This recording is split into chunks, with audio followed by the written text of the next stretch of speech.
Bethany Diaspora Church ki nungsijrabai chilinao marumapang sing Prabhu Jisu Krista ki mingda nungsibigi salam pizari ngasi February ki tang tara mga numazing numit Ishwar na ako'y buuhan biduna Ishwar ki apaba wapaw asibu paminaduna amaga puning tawgat minabagi matam Ishwar na pinabiba sigidamak ta Ishwar butagat minasi Actually now sing ngasi ako'y nalairiba prithibi asi yung bakanda asuki matik yamna hingbada luraba ako'y yamna chiksinna laitragadi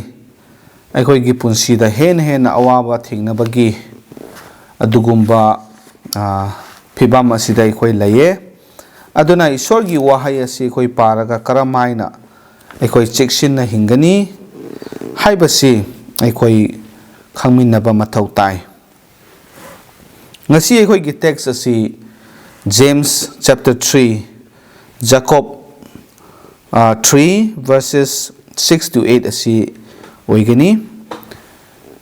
ako'y Manipuri gi Bible da hak paminasi mayam pukning changna tasi James chapter 3 ki verse 6 tagi ay patok sage Leidi meini ayon aran gi taibang pani masina hakchang kayat singgi marakta ama oiduna hakchang apumba modhalli aduga aikoigi punsigi khongchat pumnamakpu maina chakhalli aduga masibu noroki maina chakhalli maramdi makhal gi sasing ucheksing mapukna situna chatpa jibasing amasung samudragi jibasingbu miyoybana laki amasung laktuna lakli adubu mi kana amatana leibu lakpa ngamde masi khudum chanba ngamdaba phattabani siba yaba huna thali ichilinaw sing ngasi ekoina yengminagadawriba asi leigi matangda James na makha tana takpiba asini the tongue is a fire lay asi meini haibani ko Leidi meini haibasini ngasigi maru oina ako'y yengadabase masida ako'y damakta yamna maru oiba wafam si Apostle James na ako'y bu pukning thogat pagaloy na takpibani lay asiga chatminariba danger aiko'y gidamakta khudong thiba yaba amang ata thokpa yaba kaya laibasi amuk hanna aiko'yda khanghanbibani aiko'y gi miyoybigi lay ase maiga pangkak tawi masida aiko'yni yengba kanda mai haibase positive afabada aiko'yna yengba kanda mayam ama afabasi maigi oina laye aiko'y mai hauraga aiko'y chak thongi maina aiko'y gidamakta yamna punsida yamna kanaba adugumba macha ama oina aiko'y sijinai adumangpu masida aiko'yni yengba kanda masigi negative oiba side asisu laye haibasi aiko'yna khangi aduna masida James na iriba si ngasaigi afaba lomduda mana khallaga masi iba nate ngasaigi mai asina amang ata kaya thohanba yaba leiriba mayam asi negative side asida lauraga masi focus tawraga ibani mai asina kari thohalli it brings destruction amang ata thohalle aduga akaiba mayam ama thohan mangami aikoina icham chamna praman ama piba matamda kanagumba mana cigarette churup ase thakpa matamda madu yamna chekshindana hundokpa matamda masigi cigarette mai yauriba churup asina ngasai kangduna laikhraba napi sing una singi maraktuda tasan matamda mai hauba yabani adugi poto mai do horakpa matamda mafam amat khaktangda natraga apikpa jagada chaklaga adumaina loidaba mathang chaklaga umang wamang leiba mafam adugumba forest yamna chauraba chingpak ama smaina maina chakhanduna loinamak tumna manghan mangami haibasi aikoina khangi yamna chahi changna lairakpa using kaya amasi mai asina chaklakpa matamda asmaina amang ata kaya thohalli ngasi su aikoigi Manipur ki situation yengba matamda masi aikoina uba phangi social media da oirabasu aduga kari pau da oirabasu aranba pau sandokpa matamda mi ngonda asigumba chumdaba aranba pau asi yauraga maduna migi thamoida lanna khanhanba lanna mibu uhanba mayam asina mathang akaiba thohalakpasi aikoina uba phangi ashaubaduna maram oiraga khanthaba leitaba aduna maram oiraga aduga ngasaigi aranba paudo taraga thajaraga tawthorakpa thabak aduna ngasi aikoigi lamdamda yum kayama mai thadoktuna amanga ta thohanba awaba tahanba karisu khangjadaba nupi angang singi damakta yamna waningai oiba thamoi kainingai oiba thabak mayam aikoi tawi masi aikoi kadai dagi lakpano haiba kanda ngasai aikoi gi lei asibu lana sijinaba chumdaba aranba mayam ama aikoi na pau sandokpa aikoi na sajanba mayam ama aikoi na ngangthoklakpa matamda madudasu akaiba mayam asi thoanbasi aikoi na uba phangi karisu nataba macha masugi problem singdagi chauna thoklaga even jati gi marakta aduga laiminari ba kairoi laikai gi marakta asigumba nungaitaba thodok pamdaba thodok kaya ama thokpase aikoina uba phangi aduna James na hairibadi masigi lai asi aikoina yamna cheksinna sijinadaba matamda lanna sijinaba matamda adukki matik maigumna sathina amangba thohalli aduga loinana ayon aran gi taibang pani hay masi pap ka nakna leiba chatminaba ama oina ekoina uba phangi sin is like the fire pap haibasisu asigumba sathiraba mai asiga chap manai evil phattaba aduga a world of iniquity phattaba se kayamuk chawbra haiba kanda prithvi mukki chawba asidagi hena su masida apostle James na phongdoi asukgi matik chawi masina yamna luna problem asi chauna thohan mangami aduga masina migi punsida akaiba kaya thohalli thamoi kai halli masi ekoina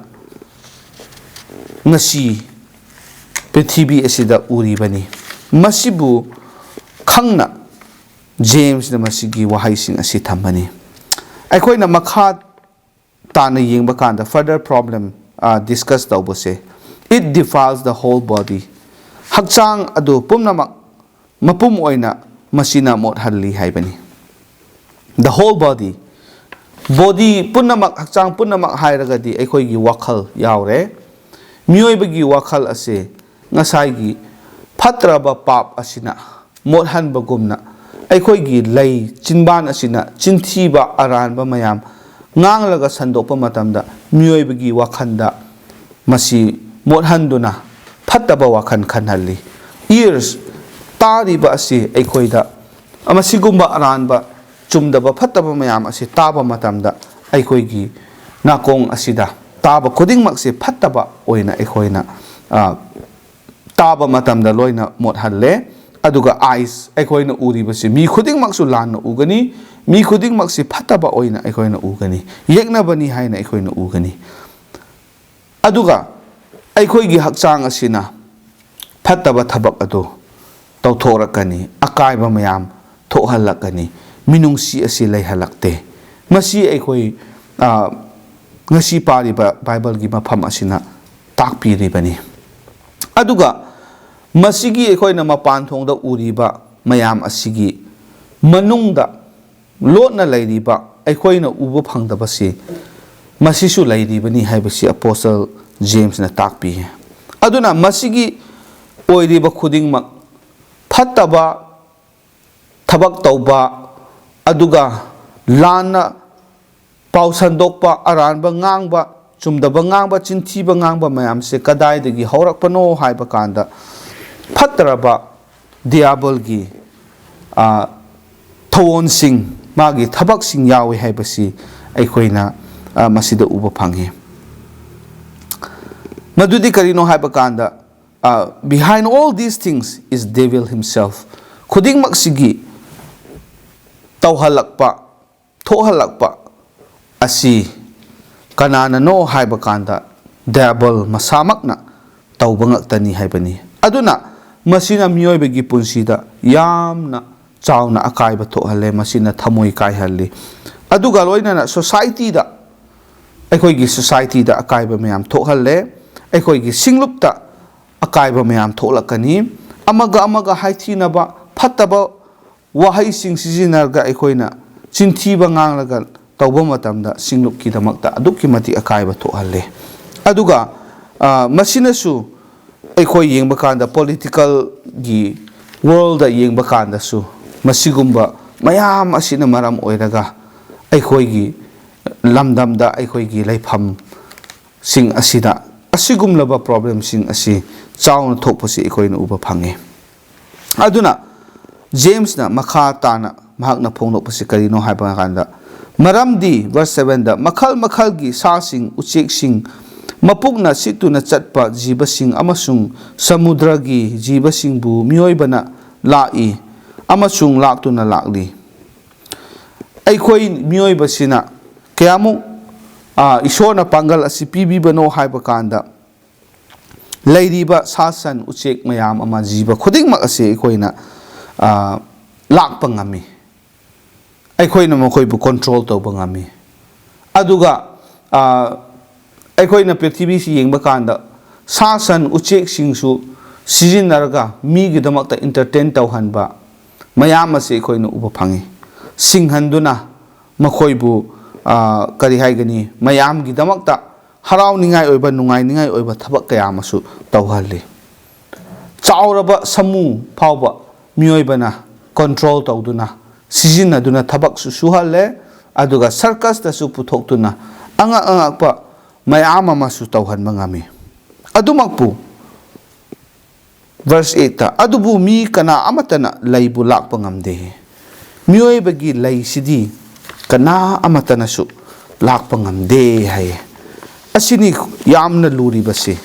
aduna aikoi yamna munna khanthaba mathau tabani ichirinaw sing aikoina wa ngang ba haye haina pangang ngang ba yade aikoina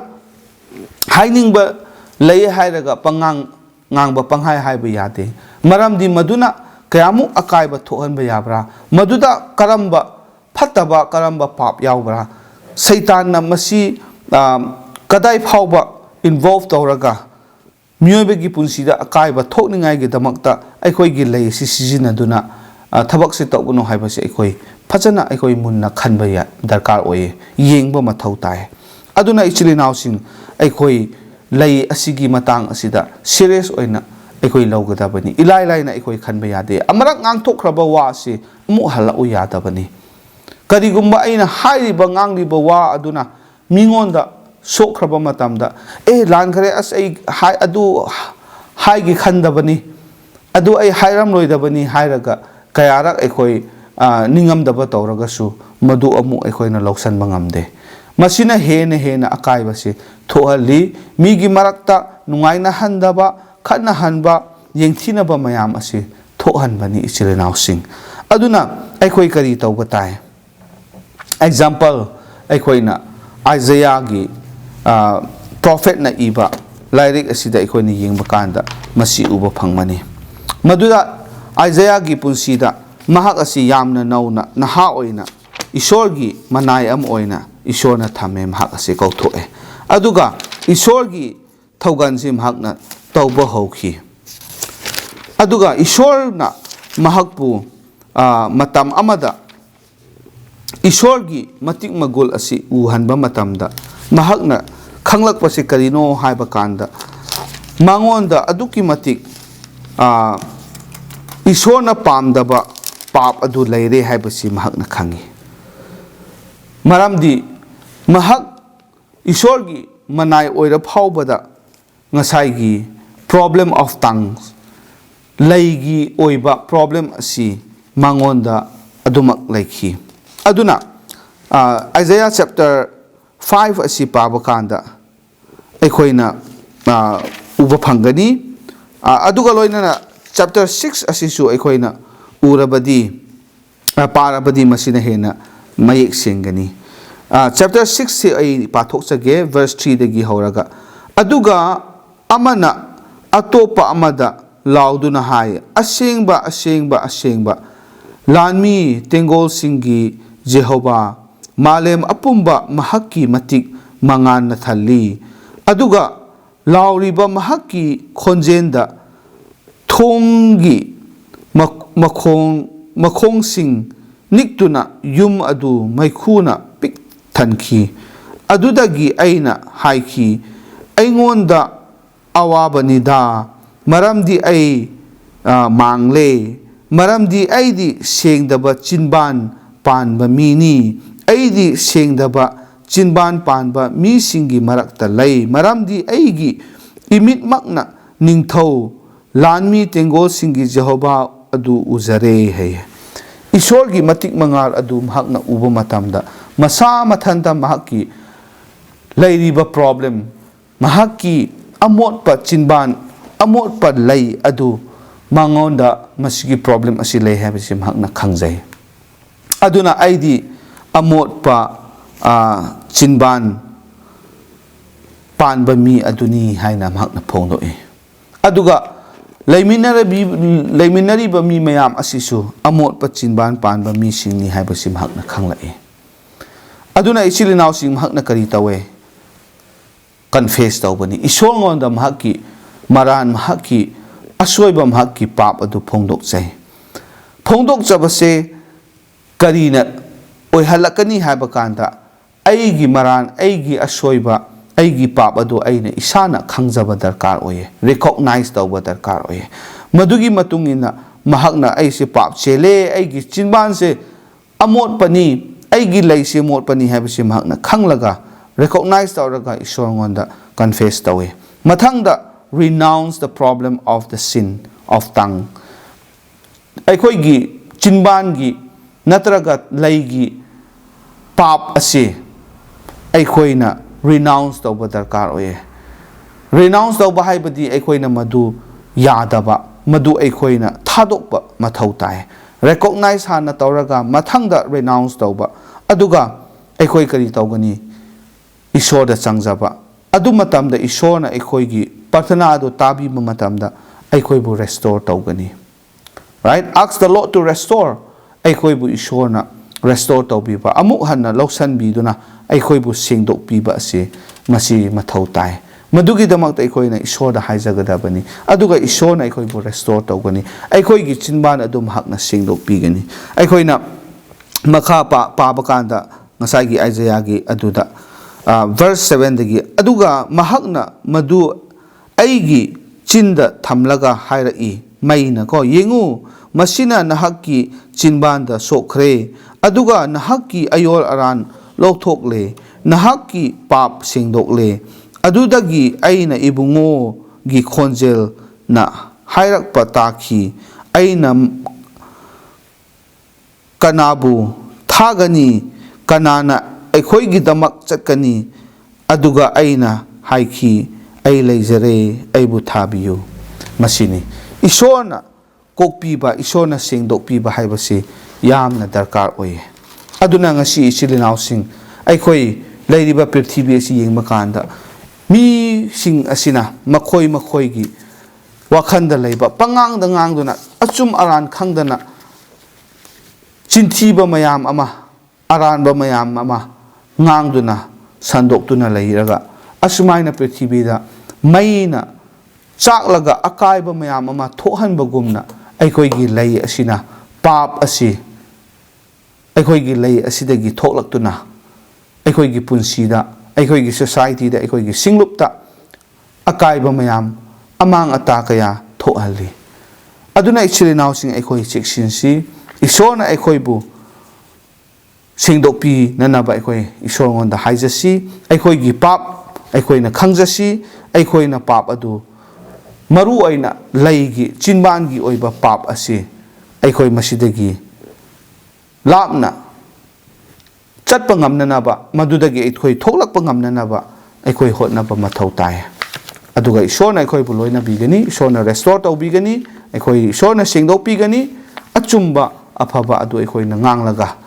ꯑꯩꯈꯣꯏꯅ ꯉꯥꯡꯊꯣꯛꯂꯛꯄ ꯋꯥꯍꯩꯁꯤꯡ ꯑꯗꯨꯅ ꯃꯤ ꯃꯌꯥꯝꯒꯤꯗꯃꯛꯇ ꯄꯨꯛꯅꯤꯡ ꯊꯧꯒꯠꯅꯤꯡꯉꯥꯏ ꯑꯣꯏꯕ ꯃꯤ ꯃꯌꯥꯝꯒꯤꯗꯃꯛꯇ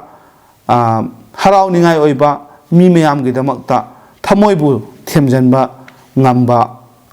ꯊꯃꯣꯏꯕꯨ ꯊꯦꯝꯖꯤꯟꯕ ꯑꯣꯏꯍꯟꯕ ꯌꯥꯕ ꯋꯥꯍꯩꯁꯤꯡ ꯑꯗꯨ ꯊꯣꯛꯂꯛꯀꯅꯤ ꯃꯗꯨꯗ ꯑꯩꯈꯣꯏꯒꯤ ꯄꯨꯟꯁꯤ ꯑꯗꯨ ꯌꯥꯝꯅ ꯃꯤ ꯃꯌꯥꯝꯒꯤꯗꯃꯛꯇ ꯕ꯭ꯂꯦꯁꯤꯡ ꯑꯣꯏꯕ ꯑꯗꯨꯒꯨꯝꯕ ꯄꯨꯟꯁꯤ ꯑꯗꯨ ꯑꯣꯏꯔꯛꯀꯅꯤ ꯇꯥꯈ꯭ꯔꯕ ꯏꯆꯤꯜ ꯏꯅꯥꯎ ꯈꯨꯗꯤꯡꯃꯛꯀꯤ ꯃꯊꯛꯇ ꯏꯁꯣꯔꯅ ꯕꯣꯔ ꯄꯤꯅꯕꯤꯕ ꯑꯣꯏꯁꯅꯨ ꯑꯩꯈꯣꯏꯅ ꯇꯧꯒꯗꯕ ꯏꯊꯧ ꯇꯧꯁꯤ ꯏꯁꯣꯔꯅ ꯑꯩꯈꯣꯏꯕꯨꯁꯨ ꯂꯣꯏꯅꯕꯤꯒꯅꯤ ꯃꯍꯥꯛꯀꯤ ꯕꯣꯔ ꯑꯗꯨ ꯄꯤꯅꯕꯤꯒꯅꯤ ꯏꯁꯣꯔꯗ ꯉꯥꯏꯍꯥꯛꯇꯪ ꯄ꯭ꯔꯊꯅꯥ ꯇꯧꯃꯤꯟꯅꯁꯤ ꯊꯥꯒꯠꯆꯔꯤ ꯏꯄꯥ ꯏꯁꯣꯔ ꯅꯍꯥꯛꯀꯤ ꯊꯧꯖꯥꯜ ꯃꯄꯥꯟꯅ ꯉꯁꯤ ꯅꯍꯥꯛꯀꯤ ꯋꯥꯍꯩ ꯑꯁꯤ ꯑꯃꯨꯛ ꯍꯟꯅ ꯑꯩꯈꯣꯏ ꯄꯥꯃꯤꯟꯅꯔꯦ ꯖꯦꯝꯁ ꯆꯦꯞꯇꯔ 3ꯒꯤ verses 6 to 8 ꯑꯁꯤꯗ ꯑꯃꯨꯛ ꯍꯟꯅ ꯂꯩ ꯑꯁꯤꯒꯤ ꯃꯇꯥꯡꯗ ꯑꯩꯈꯣꯏꯕꯨ ꯇꯥꯛꯄꯤ ꯑꯩꯈꯣꯏꯅ ꯉꯥꯡꯂꯤꯕ ꯁꯛꯂꯤꯕ ꯆꯨꯝꯗꯕ ꯑꯔꯥꯟꯕ ꯄꯥꯞꯀꯤ ꯑꯣꯏꯕ ꯋꯥꯍꯩ ꯀꯌꯥ ꯑꯁꯦ ꯁꯩꯇꯥꯟꯗꯒꯤ ꯂꯥꯛꯄꯅꯤ ꯁꯩꯇꯥꯟꯅ ꯉꯥꯡꯍꯟꯕꯅꯤ ꯑꯩꯈꯣꯏꯒꯤ ꯃꯔꯛꯇ ꯑꯀꯥꯏꯕ ꯃꯌꯥꯝ ꯑꯃ ꯑꯃꯥꯡ ꯑꯇꯥ ꯊꯣꯛꯅꯤꯡꯉꯥꯏ ꯑꯩꯈꯣꯏꯒꯤ ꯃꯔꯛꯇ ꯑꯃꯒ ꯅꯨꯡꯁꯤꯅꯗꯅꯤꯡꯉꯥꯏ ꯌꯦꯡꯊꯤꯅꯅꯤꯡꯉꯥꯏꯒꯤꯗꯃꯛꯇ ꯁꯩꯇꯥꯟꯅ ꯁꯤꯜꯂꯤꯕ ꯊꯧꯑꯣꯡ ꯈꯛꯇꯅꯤ ꯑꯗꯨꯅ ꯃꯁꯤꯕꯨ ꯑꯩꯈꯣꯏꯅ ꯈꯪꯂꯒ ꯀꯔꯤꯒꯨꯝꯕ ꯑꯩꯈꯣꯏꯒꯤ ꯄꯨꯟꯁꯤꯗ ꯑꯗꯨꯒꯨꯝꯕ ꯄ꯭ꯔꯣꯕ꯭ꯂꯦꯝ ꯑꯁꯤꯗ ꯑꯩꯈꯣꯏ ꯂꯩꯕ ꯇꯥꯔꯕꯁꯨ ꯏꯁꯣꯔ ꯅꯍꯥꯛꯅ ꯀꯣꯛꯄꯤꯌꯨ ꯉꯥꯛꯄꯤꯌꯨ ꯑꯗꯨꯒ ꯑꯩꯈꯣꯏꯒꯤ ꯂꯩꯁꯤꯡ ꯑꯩꯈꯣꯏꯒꯤ ꯆꯤꯟꯕꯥꯟꯁꯤꯡ ꯅꯍꯥꯛꯅ ꯁꯦꯡꯗꯣꯛꯄꯤꯌꯨ ꯑꯐꯕ ꯑꯆꯨꯝꯕ ꯉꯥꯡꯕ ꯑꯗꯨꯒ ꯏꯄꯥ ꯏꯁꯣꯔ ꯃꯤꯕꯨ ꯊꯃꯣꯏꯕꯨ ꯊꯦꯝꯖꯤꯟꯕꯤꯕ ꯉꯝꯕ ꯑꯗꯨꯒ ꯃꯤꯒꯤ ꯊꯃꯣꯏꯕꯨ ꯊꯧꯒꯠꯄꯤꯕ ꯉꯝꯕ ꯋꯥꯍꯩꯁꯤꯡ ꯉꯥꯡꯗꯨꯅ ꯏꯄꯥ ꯏꯁꯣꯔ ꯅꯍꯥꯛꯀꯤ ꯑꯅꯤꯡꯕꯒꯤ ꯃꯇꯨꯡ ꯏꯟꯅ ꯃꯄꯨꯡ ꯐꯥꯅ ꯑꯩꯈꯣꯏ ꯍꯤꯡꯕ ꯉꯝꯅꯅꯕ ꯅꯍꯥꯛꯀꯤ ꯕꯣꯔ ꯄꯤꯅꯕꯤꯌꯨ ꯄꯥꯡꯒꯜ ꯍꯥꯞꯄꯤꯌꯨ ꯍꯛꯆꯥꯡ ꯊꯋꯥꯏ ꯑꯅꯤꯃꯛꯀꯤ ꯕꯣꯔ ꯑꯩꯈꯣꯏꯒꯤ ꯗꯔꯀꯥꯔꯒꯤ ꯃꯇꯨꯡ ꯏꯟꯅ ꯏꯁꯣꯔ ꯅꯍꯥꯛꯅ ꯃꯇꯝ ꯆꯥꯅ ꯄꯤꯅꯕꯤꯌꯨ ꯑꯩꯈꯣꯏꯒꯤ ꯄꯨꯟꯁꯤ ꯑꯁꯦ ꯃꯍꯩ ꯌꯥꯟꯕ ꯄꯨꯟꯁꯤ ꯑꯣꯏꯍꯟꯕꯤꯌꯨ ꯑꯗꯨꯒ ꯌꯥꯝꯅ ꯆꯦꯛꯁꯤꯟꯅ ꯍꯤꯡꯕ ꯄꯨꯟꯁꯤ ꯑꯣꯏꯍꯟꯕꯤꯌꯨ ꯄ꯭ꯔꯤꯊꯤꯕꯤꯒꯤ ꯐꯠꯇ꯭ꯔꯕ ꯄꯥꯞ ꯀꯌꯥ ꯑꯁꯤꯗꯒꯤ ꯑꯩꯈꯣꯏꯕꯨ ꯅꯍꯥꯛꯅ ꯂꯥꯞꯅ ꯊꯝꯗꯣꯛꯄꯤꯗꯨꯅ ꯑꯩꯈꯣꯏꯒꯤ ꯄꯨꯟꯁꯤ ꯑꯁꯤꯗ ꯅꯍꯥꯛꯀꯤ ꯑꯅꯤꯡꯕꯒꯤ ꯃꯇꯨꯡ ꯏꯟꯅ ꯍꯤꯡꯗꯨꯅ ꯅꯍꯥꯛꯀꯤ ꯅꯇꯤꯛ ꯅꯒꯨꯜ ꯑꯩꯈꯣꯏꯅ ꯍꯦꯟꯅ ꯆꯥꯎꯅ ꯋꯥꯡꯅ ꯐꯣꯡꯗꯣꯛꯄ ꯉꯝꯕ ꯑꯣꯏꯍꯟꯕꯤꯌꯨ ꯍꯥꯏꯗꯨꯅ ꯊꯥꯒꯠꯆꯕꯒ ꯂꯣꯏꯅꯅ ꯑꯩꯈꯣꯏꯕꯨ ꯄꯥꯞꯇꯒꯤ ꯍꯟꯗꯣꯛꯄꯤꯕ ꯑꯃꯠꯇ ꯉꯥꯏꯔꯕ ꯀꯟꯕꯤꯕ ꯃꯄꯨ ꯄ꯭ꯔꯚꯨ ꯖꯤꯁꯨ ꯈ꯭ꯔꯤꯁꯇꯒꯤ ꯃꯤꯡꯗ ꯅꯤꯖꯕꯅꯤ ꯑꯥꯃꯦꯟ. Thank you. God bless you.